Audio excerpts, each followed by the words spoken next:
What's up everybody, this is Tucker from MACkiteboarding, coming to you with a hot new Parawing review on the Pocket Rocket version 2 from Ozone. This is a version 2 of what is arguably the most popular Parawing last year.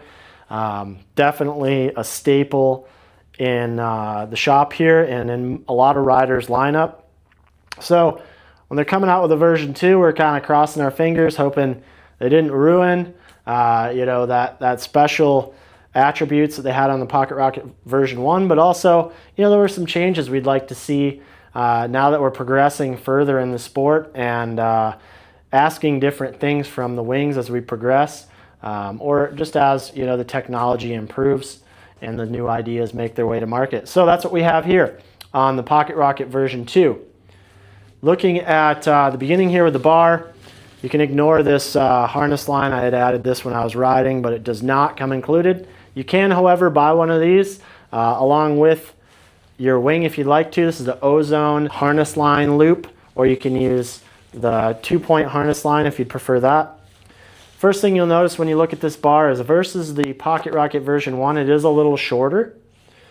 You're also missing the B-line connection on the bar. So this is totally barrier-free here on the bar. You can move your hand anywhere you want. If you're wearing mittens, you don't need to worry about splitting a line. There is kind of the bent out ends here that shed lines really nicely and don't get looped on anything, low maintenance stuff, but you can still pull pigtail off there to service the lines if you need to. So that's really handy. You do have little finger bumps so that your hands kind of lock in there ergonomically. They're not sliding around, so you don't need to grip this bar hard. Pretty light and loose is great. It does have a yoke system on the bridles here. So in the past, we've had a B-line connection. Now we have this yoke with A, B, C, D lines here. And you'll notice on the front lines, they have this nice Y split. And this is one of my favorite features on the new Pocket Rocket versus the version 1. The collapsibility of this wing is really improved because of that A-line V split, or Y split, I should say, off of those lines. So what happens there is the outside lines go to the wingtips.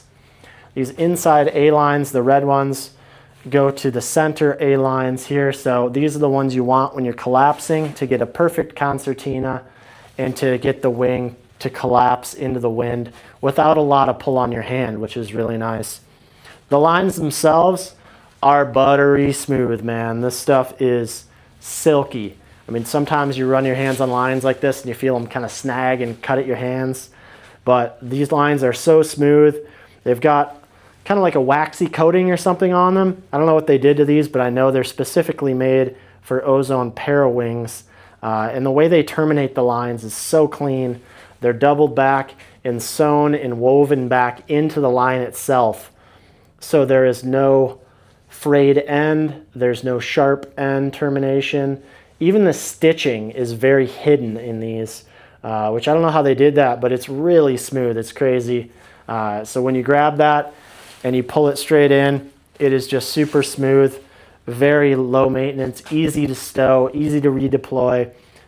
You can just find those lines without even looking. You can just find that ball of lines and bam, there's where it is. So a huge fan of that. For those of you familiar with the Power Pack, basically the same bar, same bridling system as the Power Pack, only fitted into the Pocket Rocket, which is going to be your faster flying, bigger range, better upwind kind of wing. So if you want that kind of hybrid between the stowability and the ease of packing and redeploying of the Power Pack, but you want a little bit more high-end range, better upwind, a little bit more total range from your wing, a bit more high performance, we'll say, Pocket Rocket is definitely delivering that for the version 2. Getting into the rest of the lines, the middle lines are blue lines and the rears are black. They're all relatively minimal in the rear lines, center lines, primarily the A lines doing a lot of the heavy lifting here. They cover roughly half of the wing in terms of what the lines are going to here. So everything in the back half of the wing is very light, very packable, very simple. The lines themselves, I should mention, are quite a bit shorter than previous years. I know one qualm people have had with the Pocket Rocket version 1, and even me at 6'3", the version 1, you know, it took almost all my arm length to pull in the 4.3. Now I have a 4.3 V2 here, and you can see, you know, I'm not near my full arm length here. This should be easily swappable or swipeable with almost any wingspan. I mean, if you're really like a child or something, maybe not, but you'll probably be on a smaller wing, so you'll have smaller lines. But yeah, super easy to get the whole thing. You can notice how tightly that concertina is right into my hand. We got the ears right here for easy wrapping, and redeploy is so great. You have a big wad of crazy and you just drop it, grab those A's again, throw it out. And this thing, I don't think I've really botched a redeploy yet, unless I did something really stupid like wrapped it in a big rat's nest or something. But so to make it simple, short and sweet, love the bar, love the bridle system, love the line lengths that they didn't go too short. Sometimes you go too short, you lose the low end range, you lose the stability in flight, and they just kind of become erratic and hard to find the sweet spot. So I think they found the perfect balance here. And again, if you're familiar with the Power Pack, this is very similar in terms of line length and how that whole bridling system works. Getting into the canopy here, Ozone quality all around. Really nice D-ribs in here with some extra supports to keep them nice and upright. There is some really nice shaping to this leading edge.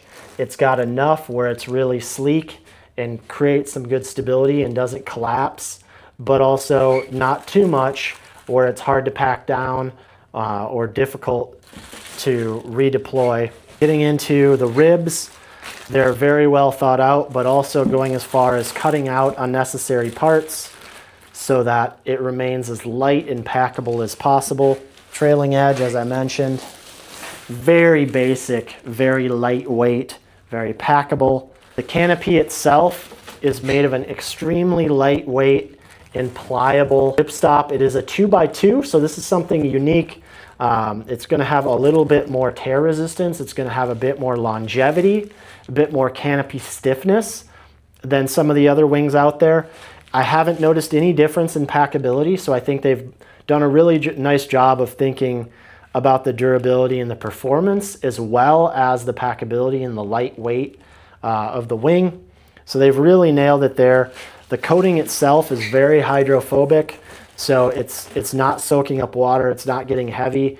It sheds the water really quickly when you relaunch it. So big ups there, they're killing it on every front. Every connection is really doubled back and reinforced. Really nice stitching, really nice, just every little detail you look at, you're like, oh wow, they did a really nice job there. Down to the way they terminate the battens. They have a little extra reinforcement there so they don't poke through. They're really thinking about into the future, how do we make this wing hold its performance and not wear out over time. Especially I think that's important on a wing like the Pocket Rocket, because it is a wing that a lot of times riders are choosing when they're riding a bit more powered up. They're pushing on it a little harder. You know, this is the kind of rider that's going to do a hard upwind and then a downwind, not only just a downwind run. You know, you're going to drive this thing upwind for miles at high speeds. That puts more stress on the canopy. It puts more stress on all the points of connections. So they've really thought that through and done a nice job making sure the wing can handle whatever you're going to throw at it here as the sport progresses. So I think the logical question is, you know, how do you choose this or a power pack? You know, I think you'd be happy with either one for most riders. If you're primarily a downwind guy, I would go with the power pack. It's just a bit more of a downwind pull rather than pulling forward. A lot of times you want to go out and get that downwind pull along with the wave to kind of get that started, and you're riding as small a wing as possible just to put it away when you're not needing it. Or perhaps you're riding a little bigger wing just so you can ride a smaller board and foil, but you're packing it away quickly. So the overpowered ability and the upwind ability kind of come second backseat to the stash ability, the downwind pull. Pocket Rocket, I would say, is the opposite. for those people that want to ride with the wing out for a longer time. So primarily those people that are riding upwind and then downwind, whether that's 20 miles or whether that's 500 yards, and then they're just going back, forth, back, forth, back, forth. That type of person, I think, is really going to like the Pocket Rocket. And that's because it's going to handle a better upwind angle. It can handle riding overpowered a bit more. And it's more comfortable riding overpowered. So when you are creating that apparent wind, driving upwind, shearing that wind, and really compounding your speed in the wind through the canopy, you're not going to get overpowered immediately. It's less physical to ride with more power, to ride it upwind. So if you're that type of rider, I think the Pocket Rocket is the easy answer. In the past, I would say, you know, I had maybe migrated more to a power pack rider myself, even though I was riding that upwind downwind ability, especially in our Michigan winter. You know, the conditions can get kind of nasty. It's cold, it's choppy. You don't want to get stuck in the brake zone because you botched a deploy. And for that reason, a lot of times I would choose the power pack, especially in those big gnarly conditions where the upwind angle just doesn't matter quite as much as nailing every single redeploy. When you're redeploying in the brake zone, the last thing you want to do is mess that up, have waves coming down on your head, lose your parawing, get wrapped up, whatever. So, you know, the power pack was my choice over the winter. Now with the V2, you know, they've kind of resolved all those issues. So I think personally, I'm primarily back in Team Pocket Rocket, unless I'm doing a long downwind run where I'm just gonna, you know, go only downwind. Then the power pack is so fantastic. It's a bit more compact. It's got more of that downwind pull with the wave, so that when you're just driving downwind, you can go out a little bit more overpowered and just put it away immediately, and you're just riding swell most of the time unless you mess up anyway. So it's nice to have something a bit more compact for that. So again, you know, you're not going to be upset on either one. I think there's plenty of people that are on power packs now, unless you're looking for better upwind ability, unless you're looking for a little bit more top end range. If you're happy with what you have, there's really no reason to change. But if you're on last year's version 1 Pocket Rocket and you want that kind of performance and speed with the packability of the power pack, and I know a lot of people have been really waiting for it, this is it. It's maybe the best parawing I've ridden. Certainly in contention for a single skin, you know, the best I've ridden. And this is the kind of wing that I would put in my truck just for everyday sessions, for almost any conditions. You know, I could feel like I could handle it as long as the size was appropriate. Now the low end, I would say the low end on the V2 is comparable to the V1. Part of that is what kind of riding are you doing? What's your gear? What's your technique? I do think downwind, the power pack has a little bit of an edge on the low end in that it has more of that downwind pull. So when you get that downwind pull compiled with the downwind wave, you can kind of use those together. The Pocket Rocket wants to pull a little bit more forward in the window and create more of that speed and forward drive off of the apparent wind. So if you're crossing the wind and you're going to pop up a little bit, the Pocket Rocket is really good for that style of riding. Or if your wind and wave are coming at kind of a weird direction, you can use those together in an advantage that way. But for the most part, yeah, I think the power pack has a slight edge on the low end, especially with downwind waves helping you out. Whereas on the Pocket Rocket, you're going to be kind of crossing the wave as, you know, the wing comes across, if that makes sense, just because of the angles that they fly at. But I mean, with a little effort and a little pop, this thing does pop and power and pump really well. So it's a broad machine. If you're picking the right board, the right foil, you'll have no issues getting rolling on this guy. So this has been the Power Pack V2. Let me show you the bag real quick, because this is kind of a cool, notable thing. Normally I'm not, you know, huge on the bag. It's more about the gear you're riding, but this is a cool add-on. It's a nice riding sleeve.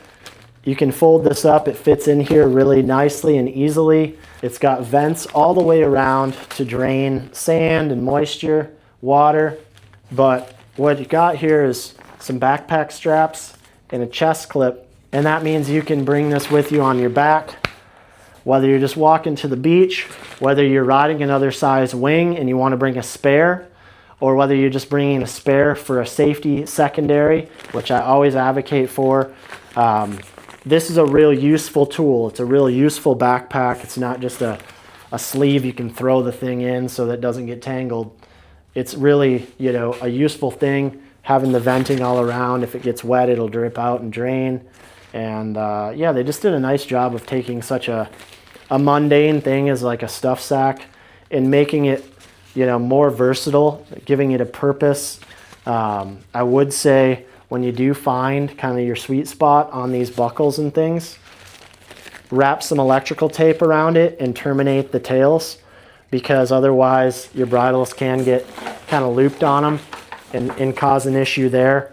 I've had it happen to me and it's kind of annoying. So I've yet to do it on mine, but refine in where you like the buckles, cut them off, burn the ends, wrap it in electrical tape so they can't get snagged on the bridles, and that'll save you some headache out there on the water. So again, this has been Tucker with MACkiteboarding. If y'all have had any experience on this wing, we'd love to hear your comments in the comments section below. If you have any questions, put them in there, or you can pick up and call us at the shop, send an email, whatever you want to do. But we're really excited to get these guys in your hands because this is the next evolution of Ozone's flagship wing. And I do think that a lot of riders are going to love this one this year and move to this as a primary wing in their quiver. So I expect this one to be quite popular. Thanks guys for your time. We'll see you next time. Whoa.